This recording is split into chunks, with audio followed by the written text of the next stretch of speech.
Hey guys, it's Drew. So, on this channel, I mainly talk about music and art and life, and that's pretty much it.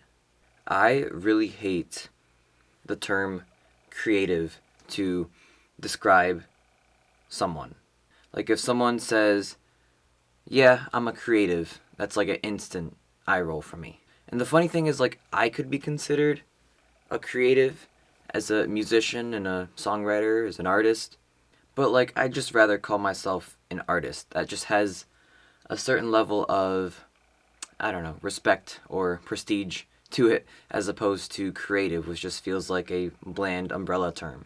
The thing with the word creative is that it just implies like the person creates stuff.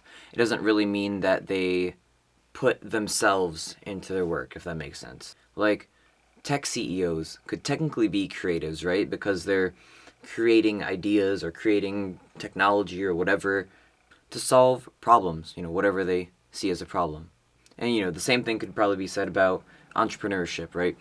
People are being creative to, become entrepreneurs, sell a product. That's how they're going to make their living. And, I'm not going to take that away from any tech bros or entrepreneurs out there. What they do is a creative way of problem solving. But to kind of like lump that in with artists, musicians, whatever, painters, animators, whatever. I mean, it's like kind of insulting actually. I think that these entrepreneurs, these tech guys, if there's one thing they know, it's business.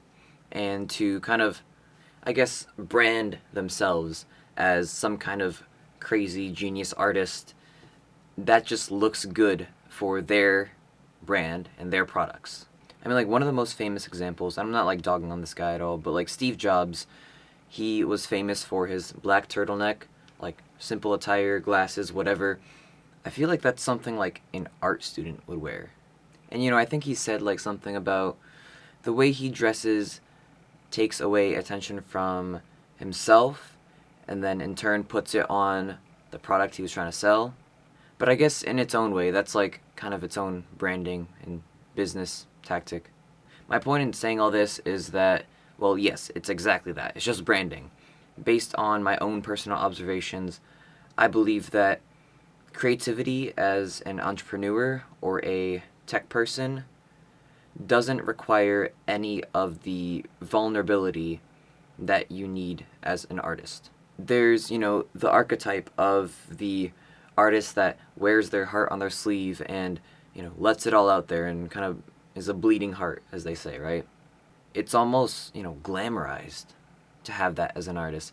I mean, I have my reservations on that, but that's just the archetype, and you don't need that as an entrepreneur. In fact, I think it hurts you as an entrepreneur to be 100% real. You need a brand. You need a clear, identifiable brand.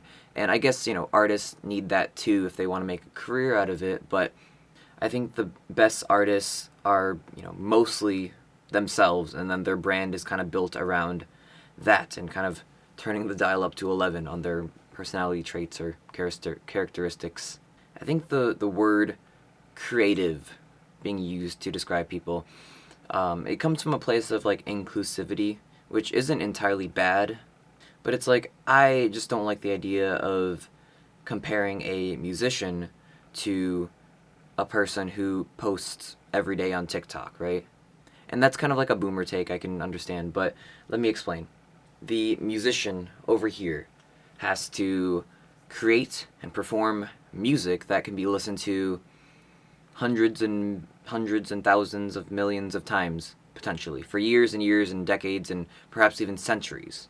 Their creation has to and ideally will have infinite more staying power than the content creator over here. I mean, it kind of says it in the name, right? Content. What is content? Something that's made to be consumed and then forgotten. It's pretty much entirely disposable. I believe that there are very few short form video creators that have a library, if you want to call it that, of short videos that people like return to on a regular basis for years and years and years, in the same way that musicians or artists or, film directors or anything of the sort. And I emphasize short form content on this side because I think that the one exception to like this content creator thing is found here on YouTube. And well, don't get me wrong, there's still a lot of like what you may call slop on YouTube, and fair enough. But there's also significantly a larger amount of what I call video creators, right? Like video creators versus content creators. One of my favorite video creators on this platform is Video Game Donkey, and I mean, he's great. His videos are so rewatchable that I have probably watched some of his videos literally like 30 times. And it's had some kind of influence on me as a person too. I think a lot of my sense of humor can be like traced back in some ways to his videos. I think that the standard he holds for good video games kind of have had me raise my standards for, well, I'm a musician, so music. And I bring up Donkey too because I think he knows this, that you can't compare his videos to a content creator. And I mean, making videos is its own art medium. And I kind of laugh at the idea of somebody with his quality of videos being called a creative, because that's just such a bland, nothing term. I think I've already said this before, just let me restate it, I guess. I think people who are not artists label themselves as creatives to, I guess, boost their prestige or whatever. But if you're an artist, I mean, say that you're an artist. That has infinitely more prestige or whatever. And it's kind of difficult, I can recognize that, because the creative type of people, they end up making more money a lot faster than the artistic side of people. And in this capitalistic society we live in, that's what, I mean, they say money talks, so money talks, right? So it is like difficult to, I guess, exist as an artist in the current situation that we're in.